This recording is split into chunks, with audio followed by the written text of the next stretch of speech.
Hello everyone, welcome to GATE academy.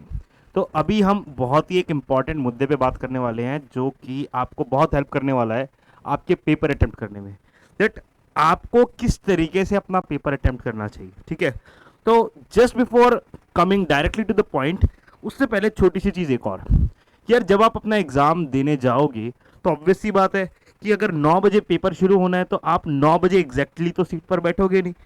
May be you have reach on your seat at 8:45, 8:30, ठीक है, कुछ ना कुछ टाइम रहेगा। तो वो जो टाइम होता है ना, जब आपके सामने कंप्यूटर है और उसमें टाइमर आ रखा है कि इतने टाइम में अभी एग्जाम आपका शुरू होने वाला है, पेपर आ जाएगा, वो थोड़ा सा ना ऐसा टाइम होता है जिसमें बहुत सारे स्टूडेंट स्ट्रेस लेते हैं, ठीक है।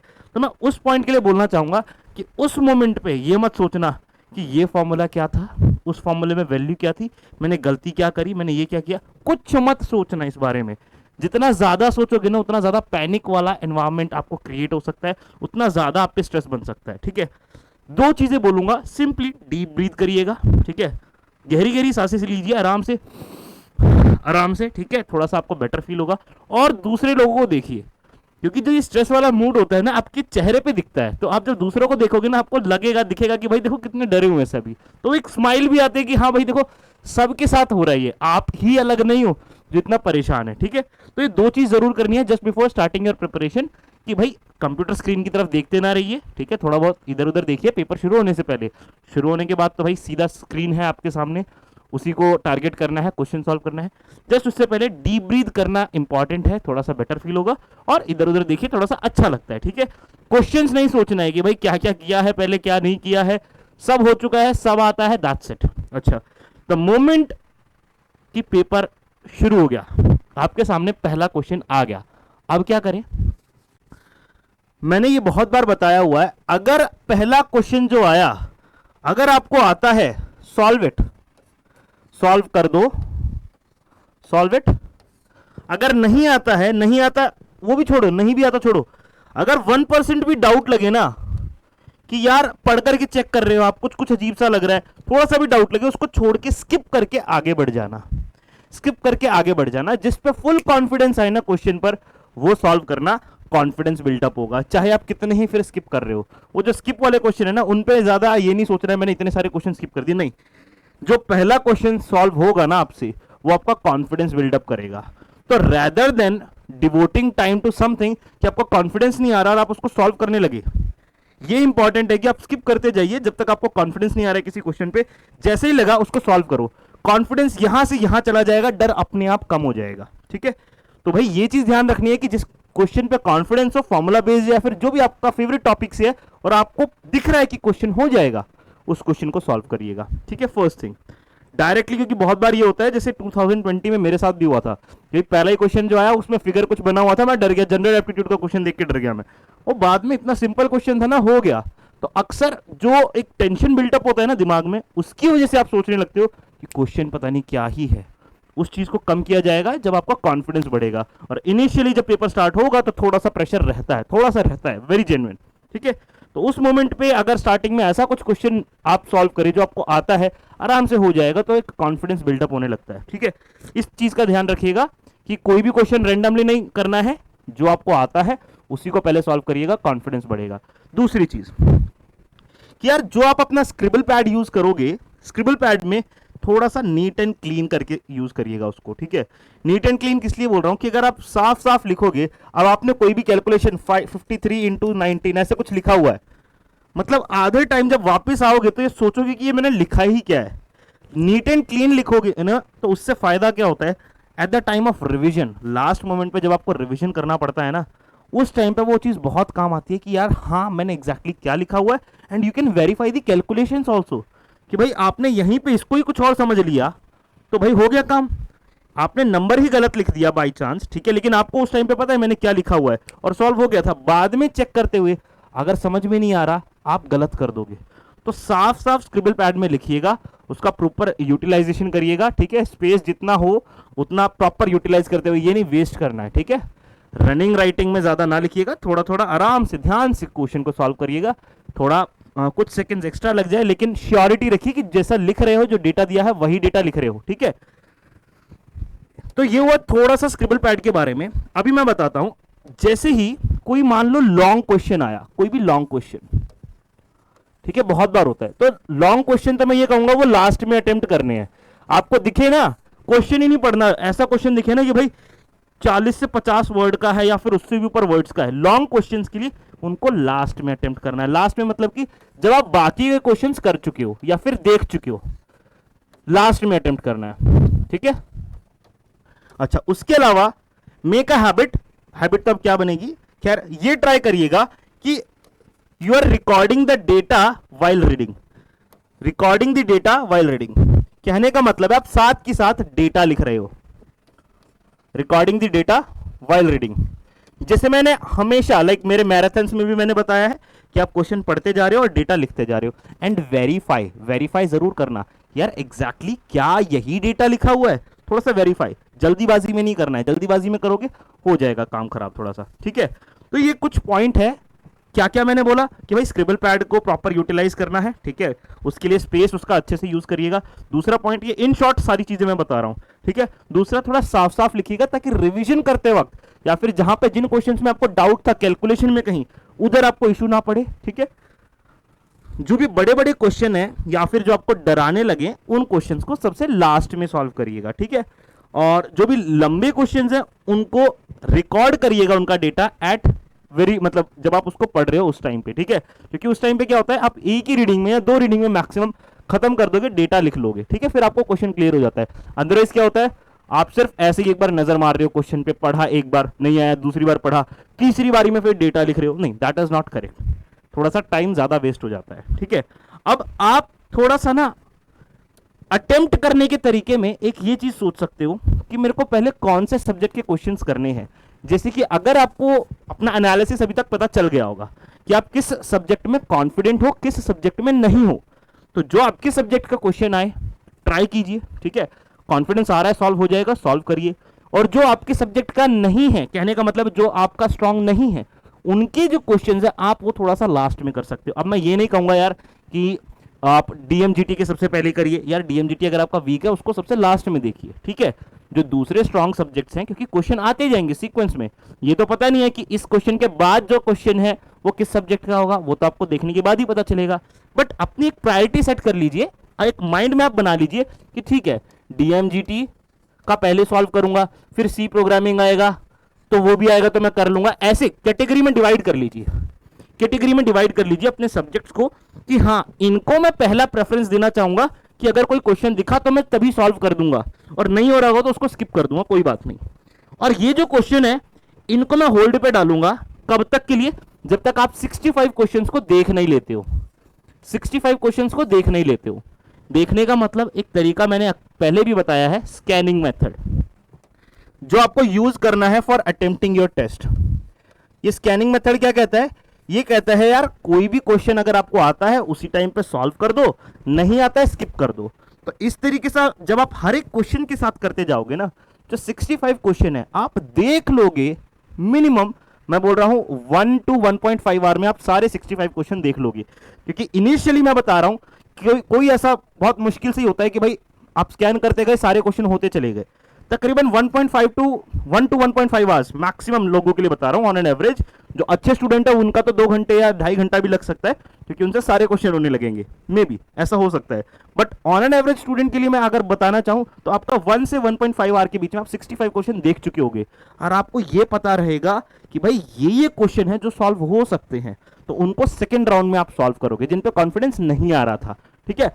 उस सेकेंड राउंड के अंदर भी फिर आपको कुछ क्वेश्चन मिलेंगे, यार ये नहीं हो रहा है अभी भी, चलो इस पर टाइम वेस्ट नहीं करेंगे, नेक्स्ट वाला देखते हैं। तो इस तरीके से आप राउंड्स में डिवाइड करते जाइए।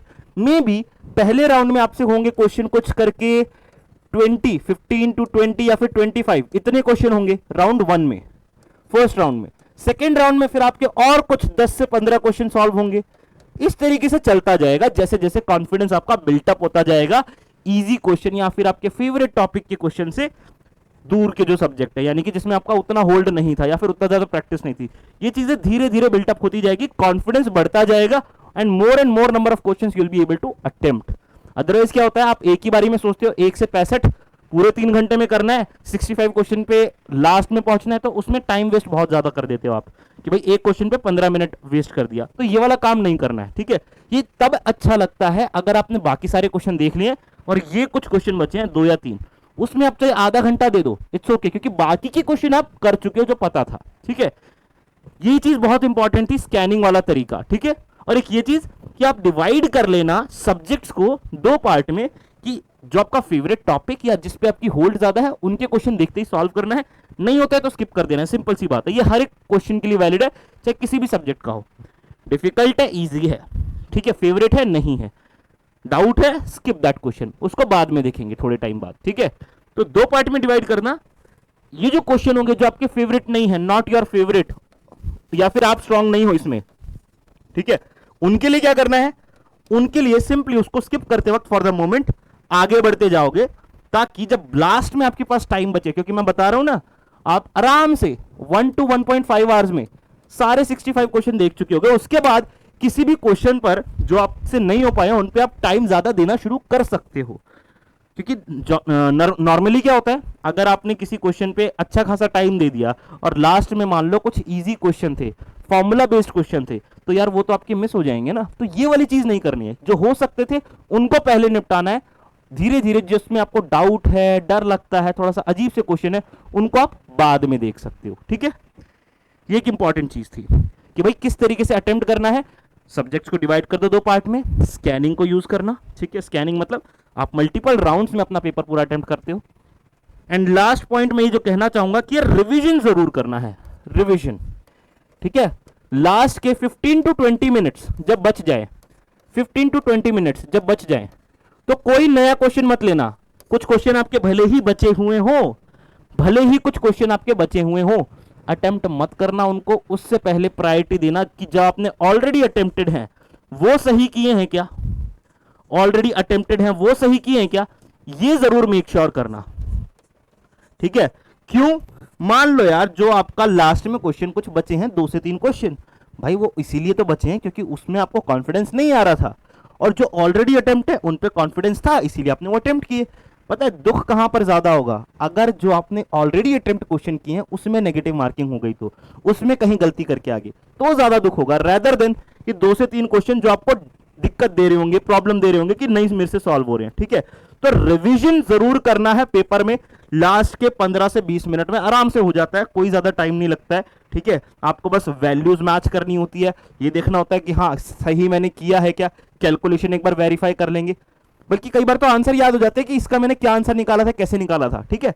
तो रिवीजन पे बहुत ज्यादा फोकस आपको करना है कि किस तरीके से कौन कौन सा मैंने क्वेश्चन किया था, कोई गड़बड़ी ना हो, क्रॉस चेक कर लेना। वर्चुअल कैलकुलेटर का यूज आपको जरूर करना है भाई, ठीक है। जो भी कैलकुलेशन आए भाई, जहां पे आपको लग रहा है कि मेरे को शायद खुद से टाइम ज्यादा लगेगा, देखो इसके लिए तो मैं बोल नहीं रहा कि कहीं पे 2+3 निकालना है, इधर भी लगे पड़े हो वर्चुअल कैलकुलेटर देखने में कि भाई इससे क्या आएगा, नहीं, ये पॉइंट गलत हो जाता है। वर्चुअल कैलकुलेटर वहां पर ही यूज करना जहां पे यू एक्चुअली फील कि हाँ थोड़ा सा कैलकुलेशन भारी भरकम है या फिर थोड़ा सा टाइम लग सकता है, ठीक है।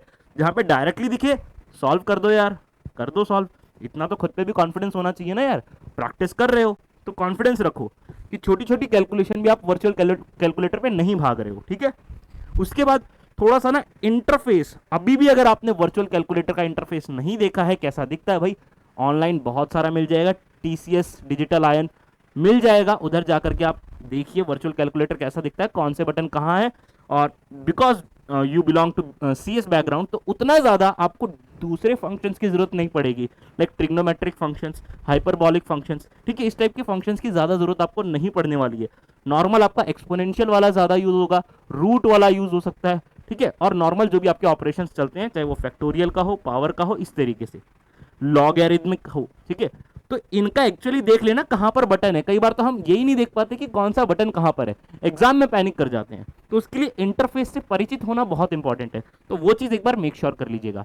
अटेम्प्ट के लिए लास्ट में समराइज अगर मैं करना चाहूं तो अपने माइंड में ये क्लियर रखना भाई कि किस सब्जेक्ट के क्वेश्चंस आते ही आपको जरूर एक बार रीडिंग देनी है, डाउट लगता है उसको छोड़ देना, कोई बात नहीं, ठीक है। और अगर नहीं लग रहा तो उसको सॉल्व कर देना। और कोई ऐसे टॉपिक से बिलोंग करता, कोई ऐसे सब्जेक्ट से बिलोंग करता है जो आपका उतना स्ट्रांग नहीं है, या फिर ऐसे टॉपिक से जो आपका स्ट्रांग नहीं है, उसको स्किप कर देना फॉर द मोमेंट, ठीक है। उस पर क्योंकि टाइम देने से, क्योंकि आपकी इनकम्प्लीट नॉलेज है या फिर थोड़ा धुंधला होगा या फिर कुछ भी इशू होगा, टाइम देने से कोई फायदा नहीं है, उसको आप बाद में देख सकते हो, ठीक है। स्कैनिंग मेथड आपको यूज करना है। डाउट लगे स्किप इट, नेक्स्ट क्वेश्चन आने दो। डाउट लगे स्किप इट, नेक्स्ट क्वेश्चन आने दो। और ये नहीं सोचना है कितने सारे स्किप कर दिए भाई। पहला क्वेश्चन जो सॉल्व होता है ना यार, वो कॉन्फिडेंस बहुत आपका बिल्टअप करता है। तो आपको ये मेक श्योर करना है कि कोई बात नहीं, ज्यादा से ज्यादा स्किप हो जाए, लेकिन जैसे ही क्वेश्चन सॉल्व होगा ना, कॉन्फिडेंस आएगा, तो वो कॉन्फिडेंस आपको बिल्डअप करना पड़ेगा। कोई भी ऐसा क्वेश्चन जो आपके फेवरेट टॉपिक से होगा, और ऐसा मत सोचना कि कोई क्वेश्चन ही नहीं है, डेफिनेटली होगा यार। आपने मेहनत करी है, कुछ ना कुछ ऐसा जरूर मिलेगा, और कुछ ना कुछ नहीं, बहुत सारे ऐसे क्वेश्चंस मिलेंगे। और मुझे यकीन है यार आप सब फोड़ने वाले हो, ठीक है। सिंपल सी चीज है, सिंपल तरीका बता दिया है, वर्चुअल कैलकुलेटर का यूज करना, लेकिन सिर्फ तब जब लिटरली रिक्वायर्ड है। छोटी मोटी कैलकुलेशन के लिए यूज ना करो, ठीक है। उसके इंटरफेस से परिचित रहना, अपना स्क्रिबल पैड का प्रॉपर यूज करना भाई, ठीक है। ज्यादा आप वेस्ट मत करना उसकी शीट्स, ठीक है। स्पेस को प्रॉपरली यूटिलाइज करना, ठीक है। साफ साफ नीट एंड क्लीन लिखना बहुत जरूरी है, ताकि आप रिवीजन अच्छे से कर सको। एंड एट लास्ट सेम चीज रिवीजन के लिए, कि भाई रिवीजन बहुत आपका इंपॉर्टेंट रहने वाला है, ठीक है। तो लास्ट में अगर भले ही आपके 3-4 क्वेश्चन बचे हैं, ठीक है, क्योंकि आपने उनको देखा हुआ है स्कैनिंग मेथड में, मैंने बताया है, आप ऑलरेडी 65 क्वेश्चंस को देख चुके होगे, आपको पता है भाई किस में कितना टाइम देना पड़ सकता है। तो लास्ट के अगर 15 to 20 मिनट्स बचे हैं, तो उन 20 मिनट्स में वो नए क्वेश्चन को ना करके आप जो प्रीवियसली अटेम्प्टेड क्वेश्चन है उन पे ध्यान दीजिएगा, उनको रिवीजन करिएगा कि क्या वो सही से अटेम्प्ट किए हैं, क्या सही फॉर्मूला लगाया है, क्या कैलकुलेशन सही हुई है। इस तरीके से देंगे यार, आराम से आपका पेपर अच्छा जाएगा, और you will be happy, you will be definitely happier than अगर आपको ये चीजें नहीं पता होती कि भाई कैसे करेंगे, ठीक है। और वो वाला पॉइंट मत भूलना भाई, एग्जाम शुरू होने से पहले क्या चीज करनी है, ठीक है। एक दूसरे की शक्लें ताड़ोगे तो थोड़ा सा ऐसा लगेगा, देखो यार कितने डरे हुए हैं लोग, ठीक है। जो ऑलरेडी कॉन्फिडेंस में होगा वो, उसके मुंह पे आपको नहीं दिखेगा ऐसा डर, बल्कि वो स्माइल कर रहा होगा, ठीक है। तो वही स्माइल चाहिए, वही तो कॉन्फिडेंस चाहिए। कैसे बिल्डअप करोगे? डीप ब्रीथ करिएगा और इधर उधर देखिएगा, rather than keep looking at your computer screen, ठीक है। कंप्यूटर स्क्रीन पे देखते रहिए। कब? जब आपका पेपर शुरू हो जाए, उससे पहले आराम से आप चिल बैठ सकते हो, ठीक है। डीप ब्रीथ करते रहिएगा। So that was it guys. कैसे अटेम्प्ट करना है मैंने आपको इन शॉर्ट बता दिया है। ऑल द वेरी बेस्ट, अच्छे से देना यार। आप फोड़ने जा रहे हो, फोड़ के आइएगा। Thank you.